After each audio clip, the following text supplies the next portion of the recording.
This week in gaming, Nintendo has announced that they will be holding a live presentation for the Switch, their upcoming platform, on January 12, 2016 at 8 p.m. PST. The Nintendo Switch will be playable from February 4th to the 5th at the Rooster Teeth Expo in Sydney, Australia. 8 new Pokemon have been added to Pokemon Go. The 7.0 update has hit Dota 2, bringing with it Monkey King and the ability to access the bot API. Former Konami president Shinji Harano is now president of Kojima Productions, and Lost Odyssey is now back compatible with the Xbox One and is free to download until December 31st, 2016 from the Xbox Marketplace, so be sure to grab it while you can. This is 1RBC Gaming Weekly. To start with some virtual reality news, an Xbox One streaming app was released for the Oculus Rift this week. Simply called Xbox One Streaming, you can use it to stream directly from your Xbox to your Rift. Bear in mind, however, that it works like a virtual movie theater app. Your games won't be in virtual reality so much as they'll be projected onto a screen in virtual reality space, which is still pretty cool. Why you'd be streaming games from your Xbox to your Rift beats me, since if you can afford a Rift, you can probably also afford an incredibly robust gaming PC, but hey, that's none of my business. This Xbox One streaming app is available for free via the Oculus Store. If you're an Overwatch player, you've probably seen their Winter Wonderland event that kicked off this week. If it's been a while since you last played, now's a great time to get back into Overwatch, as this update brings an incredibly friendly and unusually intense snowball fight mode. I've played some games of it, and I have to say it's a lot of fun. In this mode, everybody's playing as Mei. You can carry only one snowball at a time, and if you're hit once, you're out until the next round. Now, in order to reload on snowballs, you have to find a pile of snow that's been randomly spawned somewhere on the map. Then you have to collect the snow for a few seconds, during which time you're quite vulnerable. If Instagib DMs in Quake were your thing, you've got to check out this mode in Overwatch. The game's latest update also brings new cosmetics and a major rework to the character Symmetra, who now plays quite a bit differently. Instead of giving her teammates a weak bit of armor, she now has the ability to create a shield that floats forward through the air and then dissolves when it hits a building. It's designed so that your team can have mobile cover while moving through enemy fire, hence keeping everybody active. Additionally, Symmetra's photon projector now has a longer range, and she's received a second ultimate ability. She can create a shield generator instead of creating a teleporter that offers a substantial bonus to teammates, making her a more viable pick in a greater variety of circumstances. Thus far, the Overwatch community really seems to appreciate the changes that have been made to Symmetra, as well as the ongoing winter event. The Winter Wonderland event runs until January 2nd.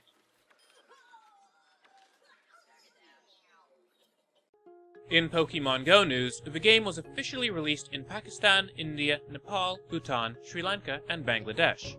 There was also an update that brought Togepi, Togetic, Pichu, Magby, Elekid, Igglybuff, Smoochum, and Cleffa to the game. Now, none of these Pokemon can actually be caught in the wild. In order to obtain them, you need to hatch them from eggs, and there's no telling what is going to hatch from an egg until it's actually hatched. So yeah, you're gonna have a hard time getting these. There has been speculation that this is Niantic trying to convince people to buy more incubators, which are a necessity for hatching eggs and can be purchased with real money. Now, if Niantic can improve its communication with players, Pokemon Go might actually survive into 2017. While it is nice that they're adding new Pokemon to the game's lack of support for people who live outside of cities has really hurt it. Add to this Niantic's lack of communication with their player base, alongside some of the undisclosed changes that have been made to the game through updates, and you have a player base that is steadily dwindling. We have some bad news for you if you were a Kickstarter backer for the Wii U version of Playtonic's Yooka-Laylee. It's been cancelled. According to a blog post, Playtonic says that despite their best efforts, they've encountered unforeseen technical issues that unfortunately mean it will be impossible for us to release the game on Wii U as initially planned. However, they will be making a Nintendo Switch version of the game. Thus, if you backed for the Wii U version, you can switch your pledge for free to have the PS4, Xbox One, Mac, Windows, or Linux version of the game when it launches on April 11, 2017. Or you can upgrade to the Switch version. Personally, I find this a bit troubling. I mean, I get it. The Wii U is going out of fashion faster than the fanny pack, and that is to say, it never really was the hottest console, but if the Switch wasn't announced, would Playtonic still have reneged on their Wii U port of Yooka-Laylee? Further, I do find it worrisome that while they specify that you can switch to any of the other platforms for free, you can upgrade to the Switch version. So is this going to wind up costing you more money? Ultimately, I don't know what kind of technical issues they might have run into with bringing their game to the Wii U. They may have been serious and intractable. Maybe the Wii U version of the game would have required serious reworking, or maybe they would have needed to scale down the game so terribly on the Wii U that it would have no longer fulfilled their ultimate vision. Honestly, I don't know what went wrong here, but I can say that this has put a bad taste into the mouths of many players. So what do you think about Playtonic cancelling the Wii U version of Yooka-Laylee? Hit us up on Twitter at OneRuleBeCool and let us know. We'll be sure to share your opinions on next week's episode of One Rule Be Cool Gaming Weekly.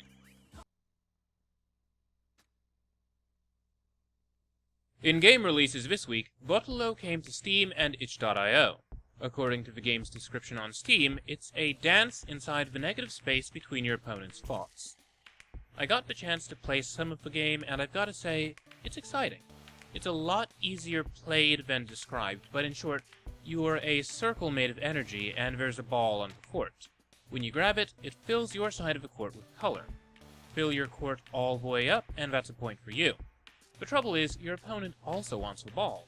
Now, if your opponent sits next to you for long enough, you'll be worn down and immobilized for a couple of seconds, during which time your opponent can grab the ball from you. So to stop this from happening, you can raise your shields, but they will only work for a few seconds. That said, if your opponent tries grabbing while your shields are up, it's going to fill your side of the court even faster. There's a constant tug-of-war in the game between filling and snatching and letting go, and so while Botolo sounds very complicated, in actuality its gameplay is quite simple, but surprisingly intense and competitive. I can definitely recommend picking it up if you're looking for a simple competitive two-player game with bright and beautiful art, a lot of replayability, and a great overall aesthetic. Further, Botolo is playable in single player if you like to get some practice in before whooping your friends. Botolo is currently available for Mac and Windows.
Everybody's favorite Australian platforming mascot is back in action on Steam.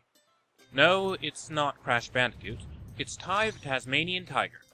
Honestly, I didn't see this coming either. The game went into early access on Steam earlier in the year, and it has seen a full release this week for Windows. Ty the Tasmanian Tiger was originally released for the PlayStation 2, Xbox Original, not Xbox One, and GameCube back in 2002. It is a pretty decent 3D platformer and, thus far, has received an incredibly positive reception from Steam users. From what I've heard, the game draws pretty heavily on the 3D Mario games, and when it was originally launched, was panned for this.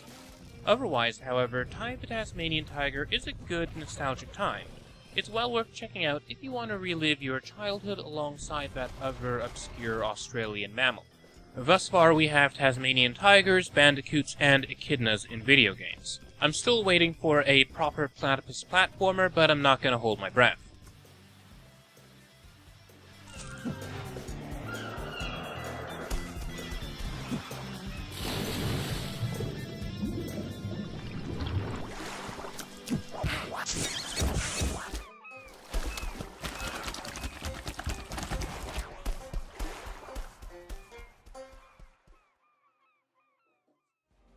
If you're looking for a new RTS, you might want to consider 8-Bit Invaders, which was released on Steam this week. This fast-paced, real-time strategy title boasts destructible environments, a proper campaign mode, as well as co-op missions, which are great if you've ever wanted to conquer adorable voxel armies alongside your friends. Thus far, 8-Bit Invaders has received positive reception from players. I have not tried it, but it seems like a solid pick if you're after a fresh strategy game. While I'm not planning on picking it up in its current state, Super Mario Run was released this week on iOS, and thus far it's been a big commercial hit, and understandably so. This is the first time in a long time that Mario has made an official appearance on non-Nintendo produced hardware. In case you're coming out of a coma, Nintendo has lately been releasing mobile games. Super Mario Run is their deepest foray yet, with more to come. Super Mario Run is a runner-style platformer. Mario runs to the right, collects coins, and needs to dodge enemies. It's very simple and, from what I've heard, plays pretty well. It takes good advantage of single-finger gameplay. It's more complex than most of the other running-style games on the market, but the reason why I'm not planning on picking it up is due to the fact that it's bound by always-on DRM. If you're not connected to the internet, you can't play the game. For a $10 single-player mobile game, that's kind of unacceptable to me.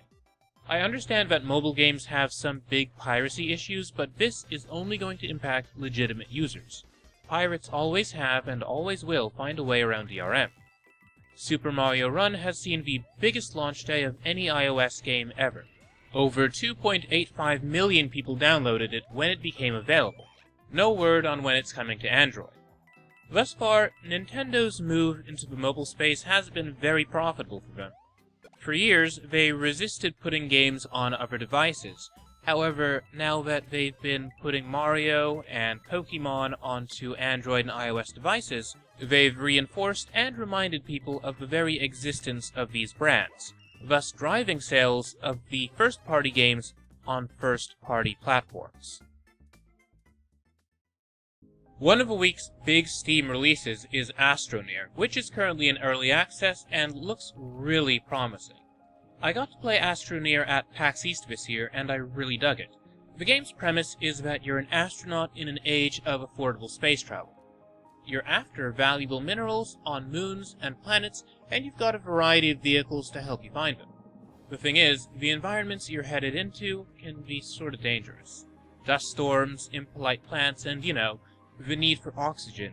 These are all very real threats in Astro Near. You're not totally helpless, however, as you have the ability to mold the environment to fit your needs. You can create tunnels, bridges, and much more with the tools given to you. Overall, it's a very pretty game. The aesthetic of Astro Near caught my eye first, and I cannot wait to see what it's like once it's finished.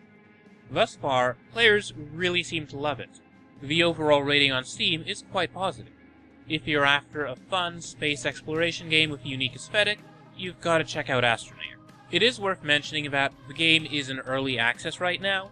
It is a bit lacking in content from what I've heard. If the idea of the gameplay excites you more than the actual content of the game, you should grab it now. That said, if you'd rather wait until Astro Near is completed, you should probably hold off until it leaves early access. Astro Near is currently available for Windows.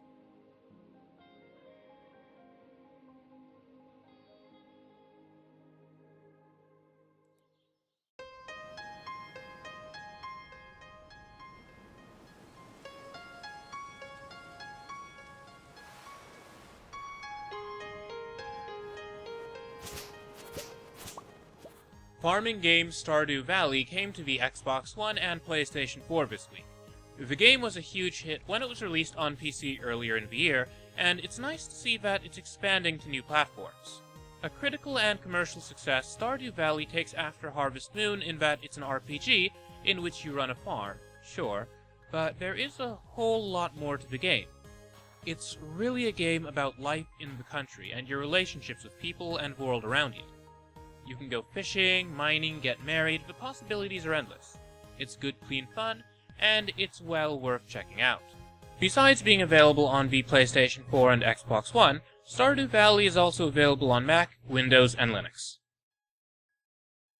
If you were a PC gamer in the 1980s, there's a good chance that you gamed on the Commodore 64. Games on the C64 laid the groundwork for a whole lot of modern games that we know and love today. Richard Garriott's Ultima series, for instance, Commodore 64. In 2016, there's still quite the community around the C64. It's popular among PC-oriented retro gamers. It should come as no surprise, then, that a new RPG is being developed for the Commodore 64. Unknown Realm. Currently in development by Stirring Dragon Games, Unknown Realm is up now on Kickstarter, and in addition to being developed for the Commodore 64, they're also doing a version of the game for modern PCs. I'll let the developers explain it from here.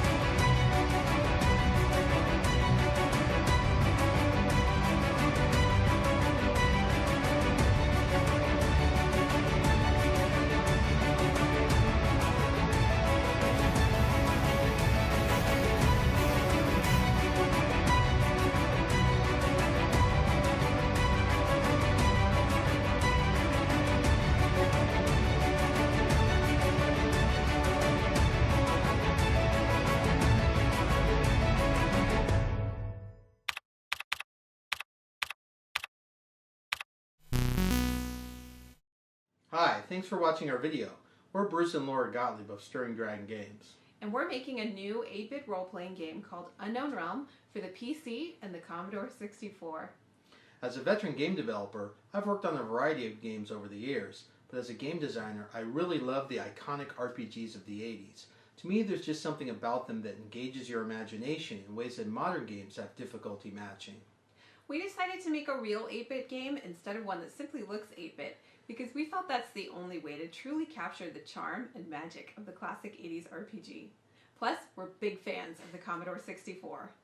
What makes this game unique is that it's the only new RPG that's authentically 8-bit and designed with both retro and modern gamers in mind. That means we've taken all the features we love about the classic role-playing game and infused them with modern sensibilities.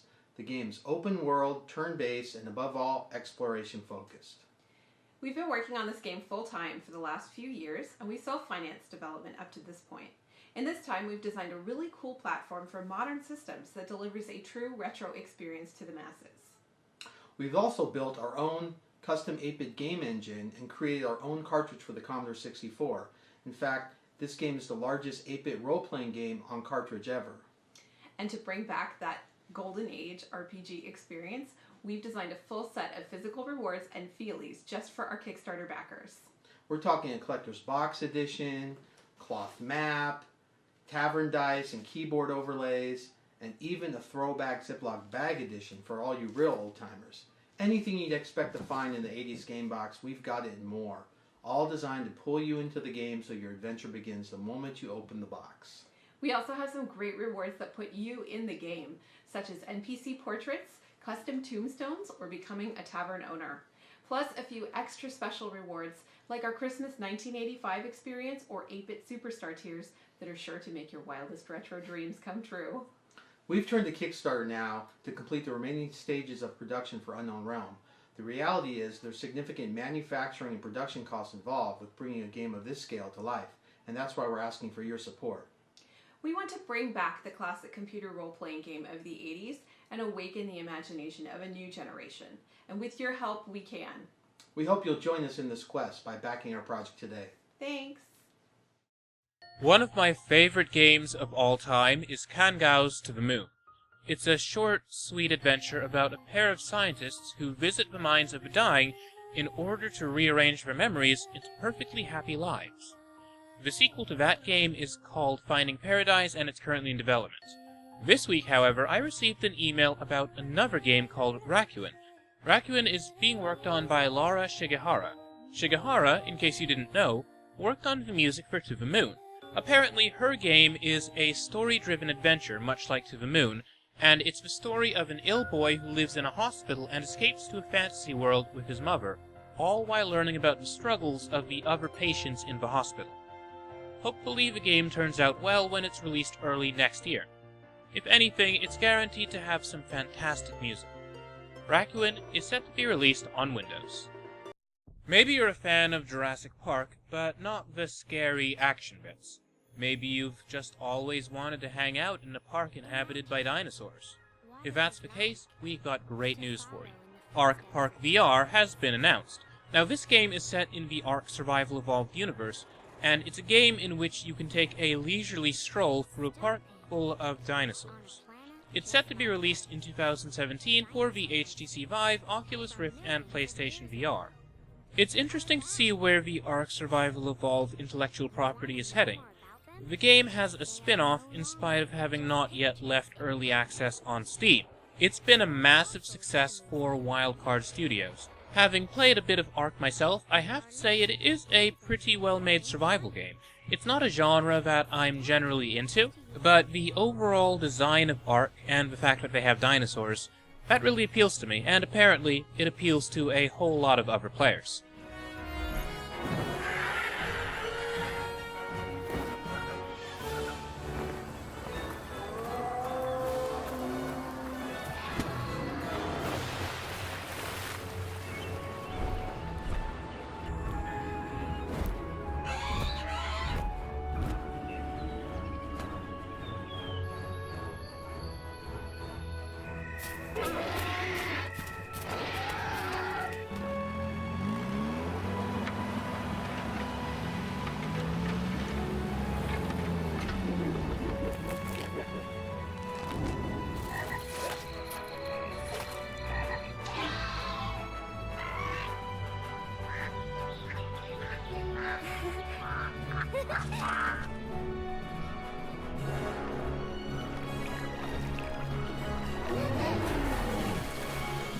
Now, open your eyes.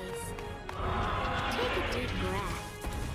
And get ready to see that everything you've ever imagined is real.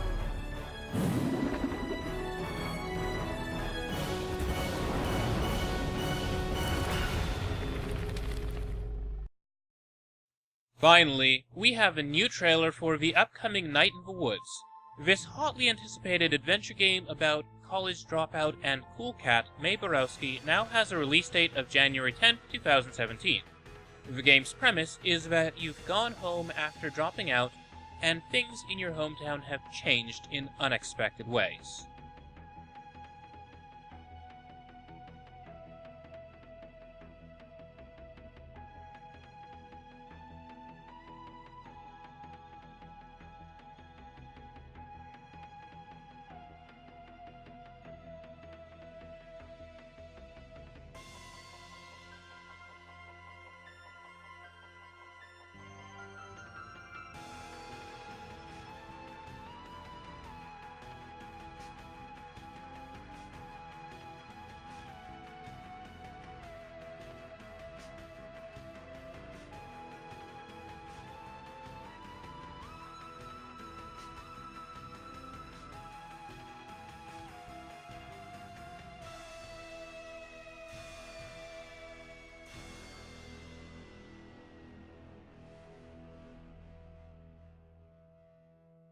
Well, that's it for this week's game news.